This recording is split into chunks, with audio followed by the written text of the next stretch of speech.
In this tutorial in PhotoDirector 365, we're going to look at the basic ways in which you can bring photos into your project. The most basic way is to use the Express mode. I can click on the button on the splash screen. That will take me immediately to my file system. I can navigate to the folder where I want to go, click on the image, and then click on Open. I can only open one image at a time using this method, but it will open it and begin to make it available where I can do some editing. Let's see the various ways in which you have more flexibility when you go to the full mode. In the full mode, I'm going to click on the left button on the splash screen. That will take me to that screen, and now I see I have several options. I have an import button on the bottom, and that's the obvious place where many people will start. Let's click on that. It may take a few seconds for it to process, but you notice I have at least 5 options here.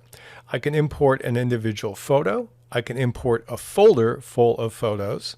I can import stock photos because I have a subscription with the 365 PhotoDirector.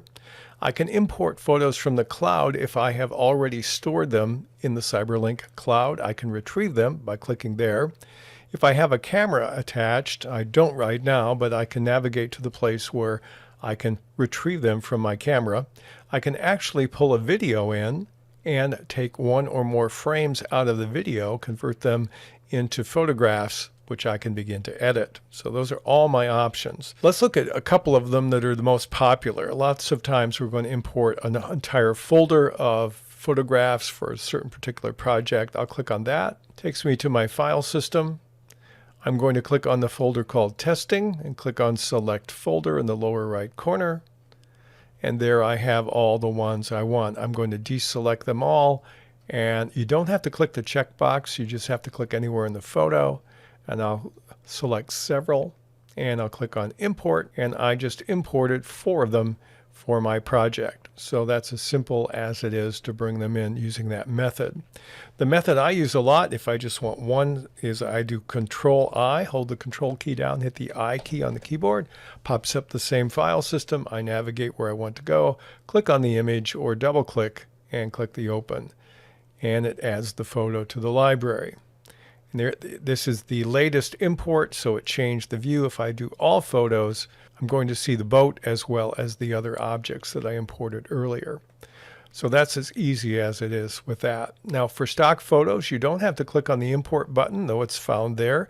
You can also click on the button to the right, and that will take you to your subscription with PhotoDirector 365. You can choose either Shutterstock or iStock, either one. And then you can choose the categories that you like. We'll have a different tutorial on navigating how to find material from either of these large resources. We'll close it down for now. But those are the various ways in which you can bring photos in and begin editing. I tend to prefer working from the full mode because I can import more at once. I'm not dealing with one at a time. And it's basically just as fast. And it has other advantages as well when you're pulling in more than one photograph. That's a very quick overview of how you can import photos using either the Express mode or the full mode in CyberLink PhotoDirector 365.